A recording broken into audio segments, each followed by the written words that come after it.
আসসালামু আলাইকুম দর্শক বন্ধুরা, নিহিকা কিচেনে আপনাদের সবাইকে স্বাগত। ফিরে এলাম আবারও একটা দারুণ স্বাদের রেসিপি নিয়ে। আজকের রেসিপি আরবের প্রসিদ্ধ বাসবুসা। এখন বাড়িতেই খুব সহজেই বানাতে পারবেন।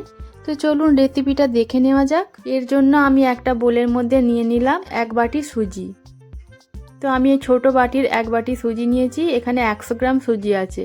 আর ওই একই বাটির দিয়ে দিলাম 3 ভাগের 1 ভাগ চিনি, দিয়ে দিলাম হাফ চামচ বেকিং পাউডার, আর হাফ চামচেরও হাফ চামচ দিলাম বেকিং সোডা, দিয়ে দিলাম 3 চামচ সাদা তেল,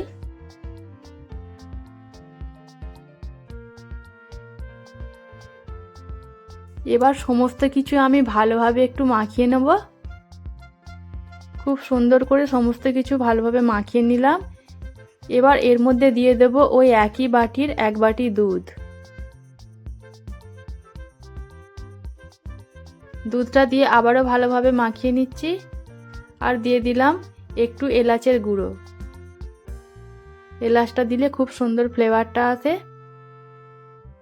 এবার আমি ঢাকা দিয়ে এটা 10 মিনিটের জন্য রেস্টে রেখে দেব।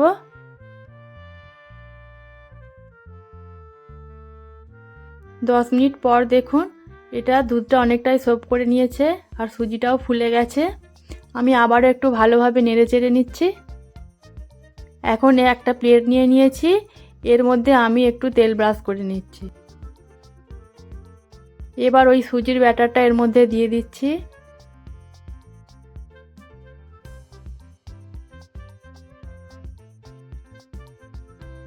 এবার একটু এটা ট্যাপ করে নিচ্ছি 2-3 বার, যাতে এর মধ্যে কোনো ফাঁকা অংশ না থাকে।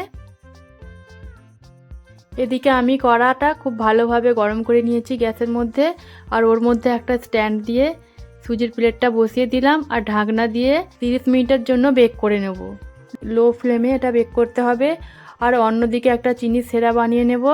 ওই একই বাটির হাফ বাটি নিয়েছি চিনি আর হাফ বাটি পানি। চিনিটা একটু গলিয়ে নিচ্ছি।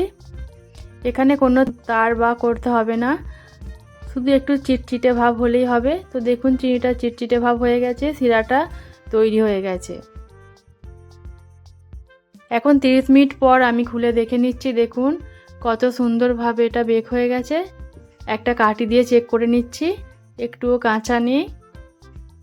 তো আমি এবার এটা একটা ছাঁচি দিয়ে তুলে নিচ্ছি। এবার একটু ঠান্ডা করে নেব। এখনও হালকা গরম আছে। এই সময়তে আমি ছুরির সাহায্যে এটাকে চৌকো পিস করে কেটে নিচ্ছি। এটা গরম অবস্থাতে কাটা যাবে না, একটু হালকা গরম থাকতে থাকতে কাটতে হবে, খুব বেশিও ঠান্ডা হলেও চলবে না। এবার যে চিনির সেরাটা আমি তৈরি করেছিলাম এর উপর থেকে দিয়ে দিচ্ছি। এই রেসিপিটা কিন্তু খেতে খুবই সুন্দর লাগে, আপনারা একবার হলেও ট্রাই করে দেখবেন। দারুণ স্বাদের একটা রেসিপি, একেবারে নরম তুলতুলে বাসবুসা। তো চিনি সেরাটা আমি ভালোভাবে দিয়ে দিলাম। এবার প্রত্যেকটা পিসের উপরে আমি চেরি দিয়ে সাজিয়ে দিচ্ছি। তো আপনারা যে কোনো ড্রাই ফ্রুট দিয়ে সাজাতে পারেন, আমন্ড দিতেও পারবেন। আবারও একটু সেরা উপর থেকে দিয়ে দিলাম আর 2-3 মিনিট অপেক্ষা করে নিলাম। তারপরে দেখুন আমি একটা পিস তুলে দেখাচ্ছি।